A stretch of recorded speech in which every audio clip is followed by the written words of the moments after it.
ما بين التقدم في السن ورغبة الاعتزال، نجوم تشارك لآخر مرة في المونديال. مع قرب نهاية مسيرة العديد من النجوم الذين سيكون المونديال القطري الأخير بالنسبة لهم، واختار بعض النجوم الإعلان رسميا عن نهاية مسيرتهم الدولية بعد المشاركة في مونديال قطر، بينما اختار البعض الآخر التلميح لقرب نهاية التجربة الدولية ووضع حد للظهور مع منتخبات بلادهم.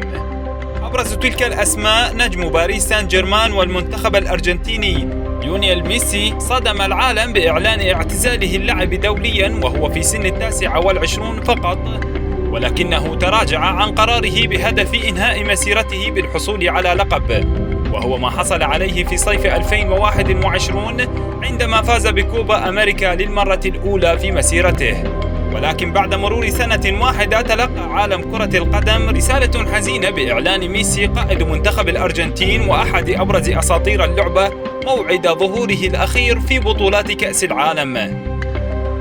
كريستيانو رونالدو النجم البالغ من العمر 37 عاما، ذكرت وسائل إعلام برتغالية إن النجم البرتغالي يفكر في الاعتزال، وهذا المونديال يعتبر الأخير بالنسبة له. رونالدو قريب من تحطيم رقم قياسي جديد، في حال تسجيله هدفا في مونديال قطر سوف يصبح أول لاعب في تاريخ كرة القدم يسجل هدفا في 5 نسخ مختلفة من نسخ كأس العالم.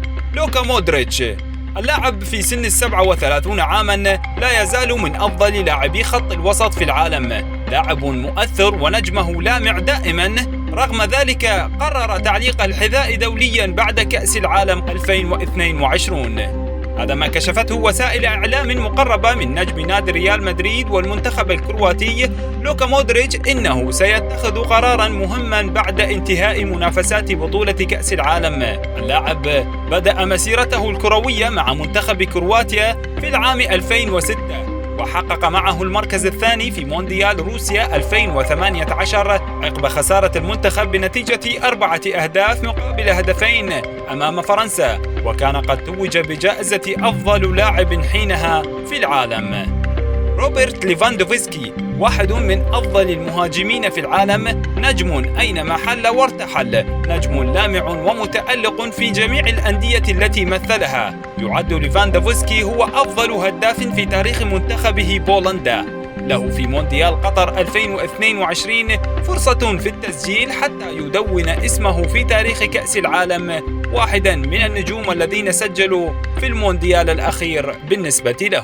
في ألمانيا هناك أخطبوط يسمى نوير، حارس يعتبر الأفضل والأكمل في هذا المركز. صاحب 36 عاما بدأت مسيرته مع المنتخب الأول في العام 2009، وأصبح الحارس الأساسي للمنتخب الألماني. رحلته مع المنتخب وصلت إلى النهاية، حقق مع منتخب بلاده كأس العالم لعام 2014، وخرج رفقة منتخب بلاده من الدور الأول في مونديال روسيا 2018.